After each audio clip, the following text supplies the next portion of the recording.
అమ్మా గంగమ్మ కృష్ణమ్మకు చెప్పమ్మా కష్టం కలిగించొద్దని యమునకు చెప్పమ్మా సాయమునకు వెనకాడొద్దని గోదారికి కావేరికి ఏటికి సెలయేటికి కురిసేటి జడివానకి దూకే జలపాతానికి నీతో బుట్టులందరికీ చెప్పమ్మా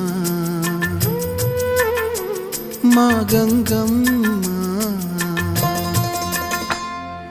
జీవనదివిగా ఒక మోక్షనిధివిగా పండ్లు పూలు పసుపుల పారాణి రాణిగా